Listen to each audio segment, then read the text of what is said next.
ele falou, vamos na minha igreja? Aí eu falei, igreja? Ele é uma igreja de crente e tal. Aí eu falei assim, eu já estava tão desesperada, porque eu sabia que tinha acontecido alguma coisa, mas eu não tinha entendimento do que tinha acontecido, mas eu precisava entender, que eu falei para ele, fala com meu marido, fala com o Leandro, ele era meu namorado, na época ainda a gente não tinha casado. Isso daí há 4 anos 4 atrás. anos atrás. Eu falei, fala com ele, porque se você chamar ele vai, porque ele não sabe falar não para as pessoas. Eu falei, então chama ele que ele vai. E aí ele topou.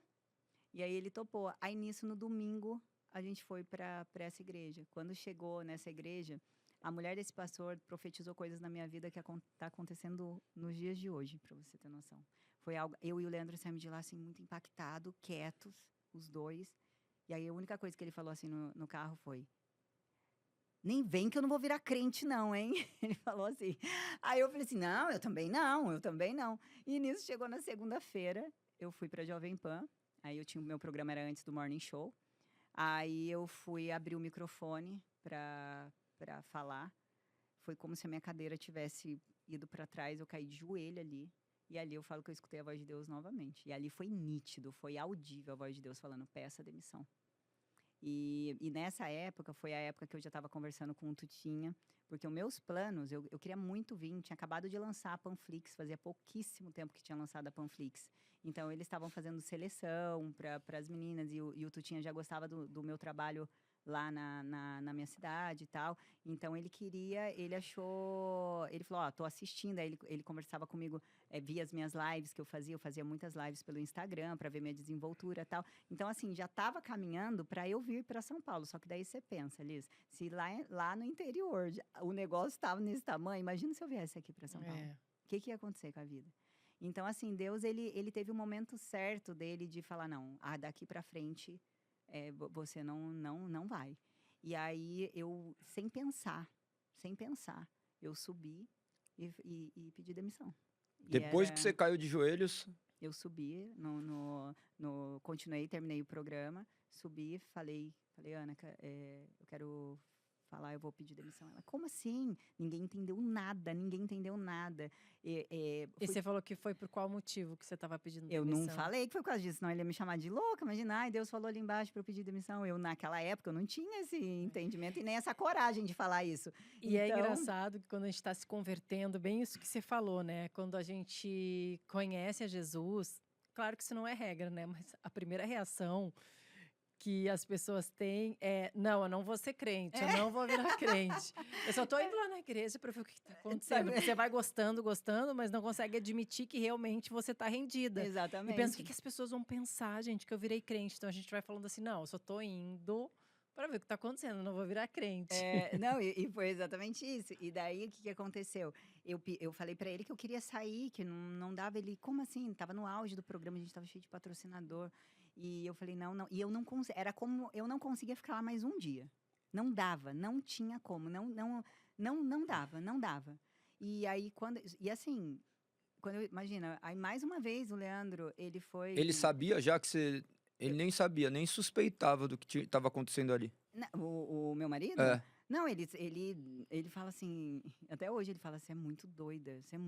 É porque eu fui fazendo, entendeu? Então eu cheguei, pedi demissão, ele, você tá doida, como assim? Eu falei, não dá mais. Ele, e agora? Eu falei, não sei. Só que eu tinha muito patrocinador, só que o que aconteceu? Perdeu. Eu não conseguia mais fazer, eu tinha acabado de lançar uma coleção de biquínis. Eu parei uma avenida lá, no bar mais chiquérrimo de Taubaté, para fazer o lançamento da minha coleção. Para eu vender a coleção, eu tinha que fazer dancinha no TikTok, no Instagram. Eu tirei tudo do meu Instagram. Até hoje tem biquíni lá, porque eu não vendi mais nada. Eu realmente parei com tudo. Então, assim, eu comecei... E as minhas redes sociais, eu já não conseguia mais falar. Eu lembro até hoje que eu cheguei para as meninas no meu Instagram e eu falei assim, olha, meninas... Não faz sentido eu ficar postando treino, mostrando o meu bumbum aqui pra vocês, sabe? Tem tantas meninas que me seguem e deve ser desconfortante. Você tá aí olhando, daqui a pouco chega seu marido ou seu namorado do lado, você tem que, porque eu tô aí toda me exibindo aí pra vocês. Um negócio que eu nunca tinha me preocupado na vida. A metanoia. Começou a me preocupar.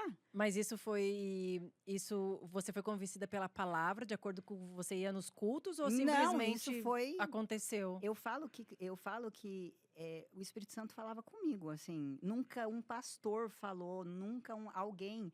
Porque a gente ia no culto, mas não era uma coisa direta. A gente foi nesse culto um dia e isso aconteceu tudo dessa forma como eu tô falando para vocês. Foi tudo muito rápido. Então, quando eu pedi a demissão e daí eu já comecei a mudar os meus conteúdos na internet, automaticamente eu fui perdendo. Então, assim, os patrocinadores de 22 eu fiquei com um. E a rave nunca mais. A gente nunca teve uma recaída. Nunca. Nunca.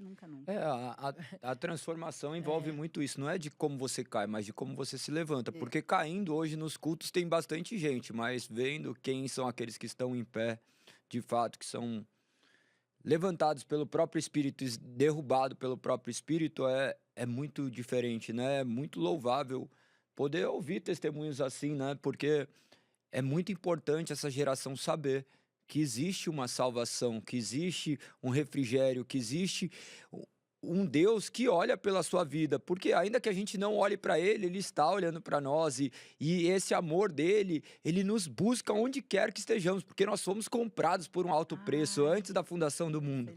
E quando as pessoas falam também, você desacredita daquela pessoa, eu desacredito de todo mundo, mas eu acredito num Deus salvador que pode tirar a pessoa da onde ela estiver, né? E o seu testemunho... Se tirou a gente, pode tirar qualquer um, né? Eu olho Se pra me minha tirou... vida...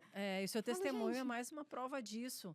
Porque às vezes a gente olha a vida das pessoas. Eu tenho N pessoas que eu olho e falo só pela graça do Senhor. E todo mundo, todos nós somos pela graça do Senhor, né? Exatamente. Quando eu olho pra minha vida, eu falo, é só pela graça de Deus mesmo. Porque quem já viveu nesse mundo sabe o que é ter...